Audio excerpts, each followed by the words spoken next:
5 hal yang akan terjadi jika orang tetap melakukan dosa yang sama. Yang pertama, dosa itu membuat Anda menjadi tidak peka. Kebiasaan dosa yang Anda terus ulangi akan membuat Anda hilang rasa kepekaan terhadap suara Roh Kudus, terhadap firman Tuhan. Matius 13 ayat 15 berkata, sebab hati bangsa ini telah menebal dan telinganya berat mendengar dan matanya melekat tertutup, supaya jangan mereka melihat dengan matanya dan mendengar dengan telinganya dan mengerti dengan hatinya lalu berbalik sehingga aku menyembuhkan mereka.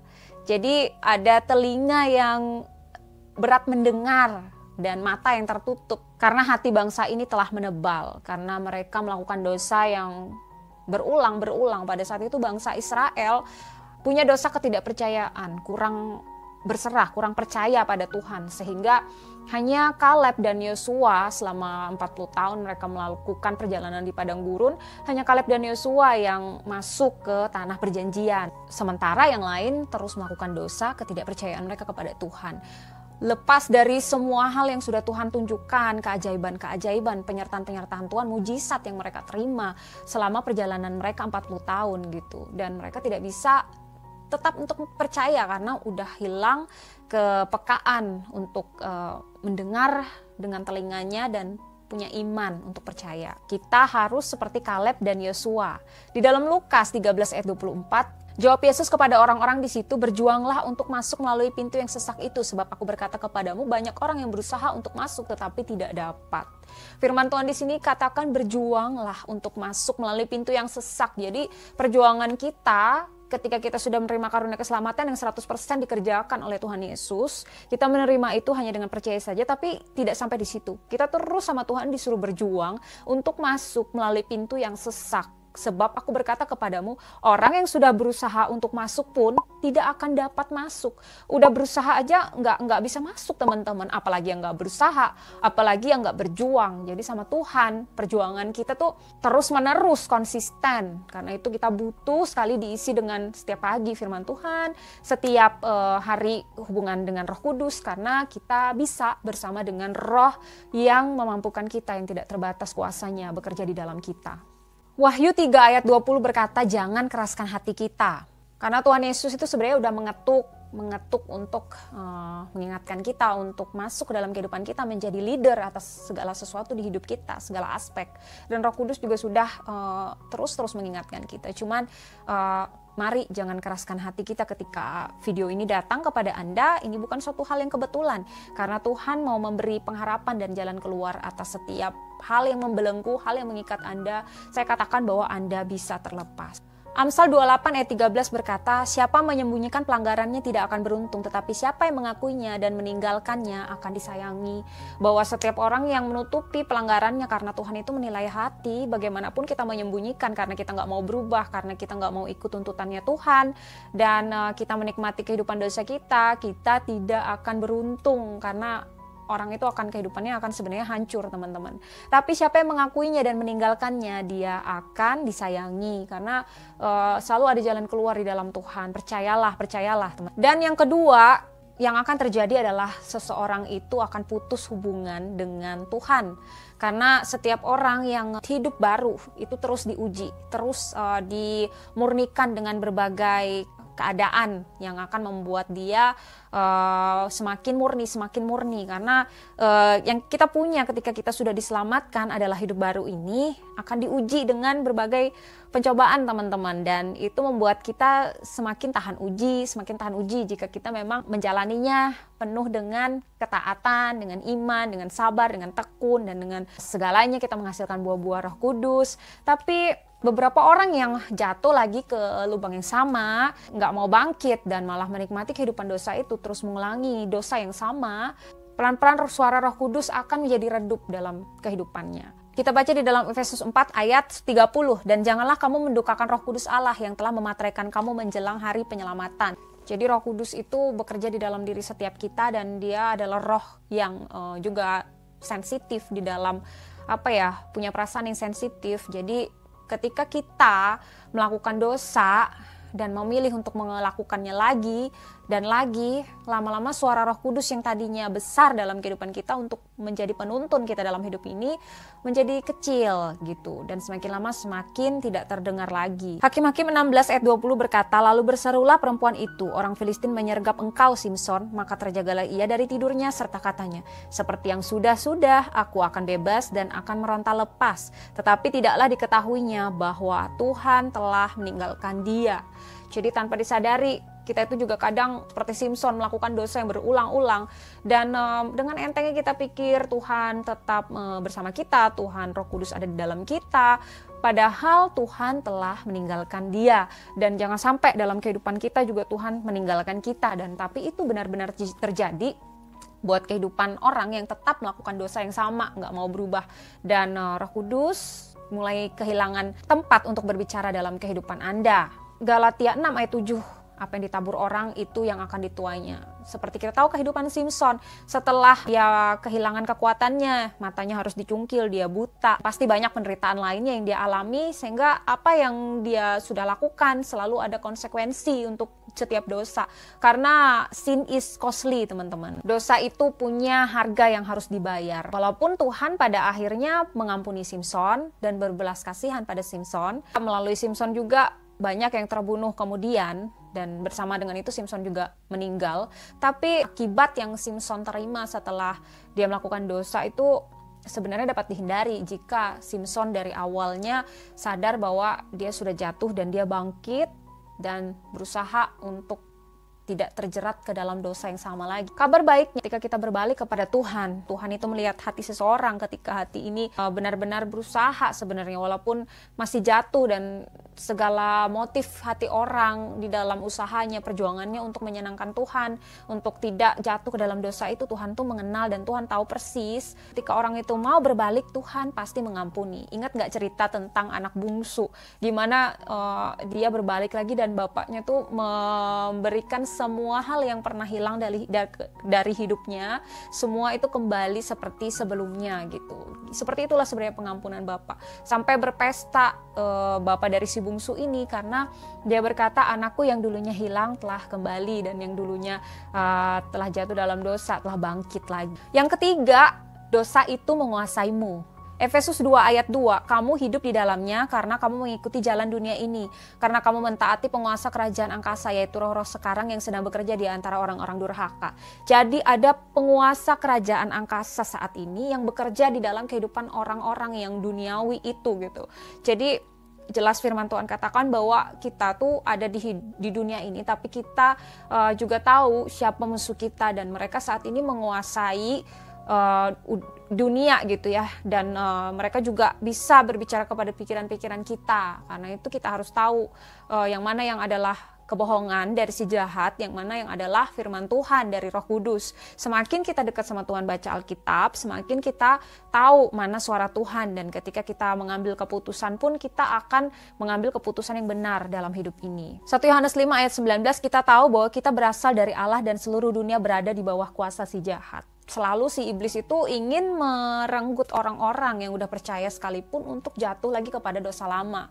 Karena sekali Anda mencoba, buat orang misalnya yang belum pernah, dia tergoda untuk mencoba satu kali, dosa itu akan menguasai Anda. Dia akan membuat Anda untuk Anda mencobanya lagi, terus semakin Anda mencoba, semakin Anda terjerat sampai Anda terikat dan gak bisa lepas.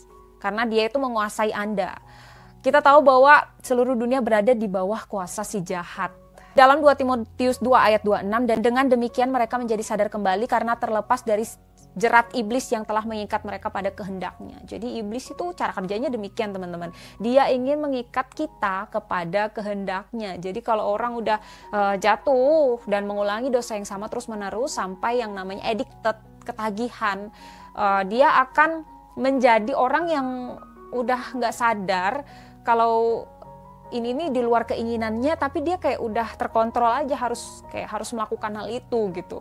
Dan itulah yang dilakukan iblis, dia menjerat dan mengikat mereka kepada kehendak iblis tadi. Kita harus tahu bahwa Tuhan Yesus turun ke dunia untuk membebaskan kita. Itu kabar terbaik, kabar pengharapan buat saya, buat semua orang. Dan ketika Tuhan Yesus sudah membayar setiap dosa-dosa kita, dia melakukannya itu satu kali untuk selama-lamanya. Buatlah secara sadar komitmen untuk putus hubungan dengan dosa-dosa lama Anda secara konsisten.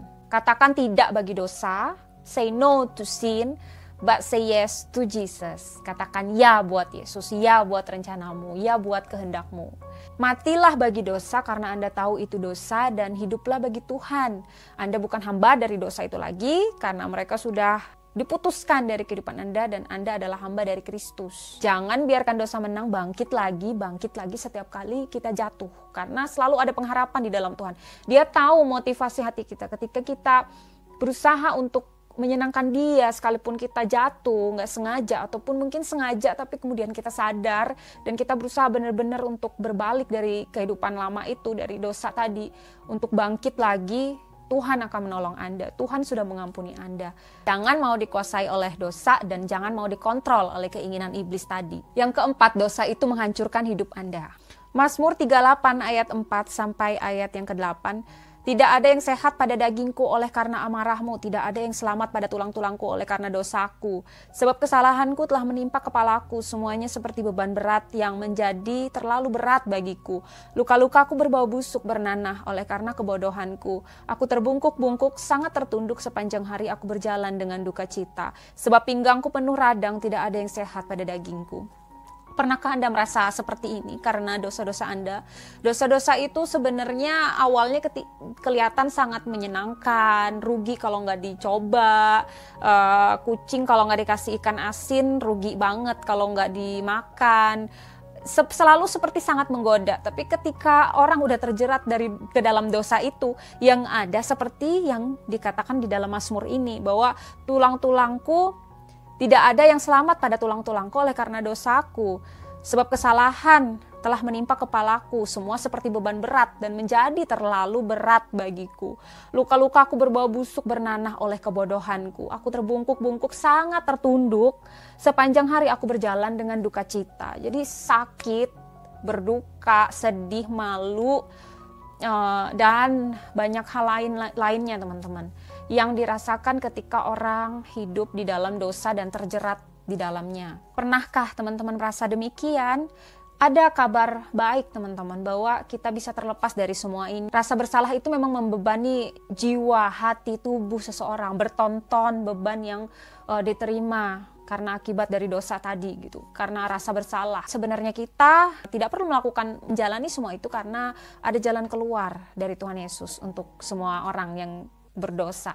Wahyu 12 ayat 10, dan aku mendengar suara yang nyaring dari surga berkata, sekarang telah tiba keselamatan dan kuasa dan pemerintahan Allah kita dan kekuasaan Dia yang diurapinya, karena telah dilemparkannya segala pendakwa saudara-saudara kita yang mendakwa mereka siang dan malam di hadapan Allah kita. Tuhan Yesus sudah membebaskan kita dari setiap pendakwa-pendakwa yang tadinya ketika kita berdosa mereka mengingatkan, kamu dulu pernah buat dosa ini, kamu gak akan bisa menang, kamu gak akan bisa bangkit, kamu gak akan bisa diubahkan. Dan Tuhan Yesus jelas-jelas katakan bahwa pendakwa-pendakwa kita telah dilemparkannya karena Tuhan mengerjakan semuanya itu tuntas lunas. Yang kelima, kita terus ditipu. Jadi ketika kita hidup dalam dosa yang sama, kita akan selalu ditipu dengan pikiran-pikiran bohong, pikiran-pikiran salah, pikiran-pikiran keliru yang didikte oleh iblis di dalam pikiran kita. Setan punya banyak kebohongan untuk membuat kamu terus hidup di dalam dosa lama.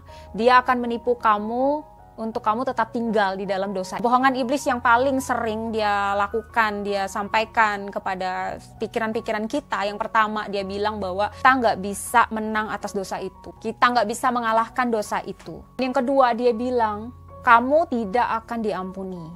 Itu semua kebohongan yang iblis buat dalam pikiran kita, dalam perasaan kita.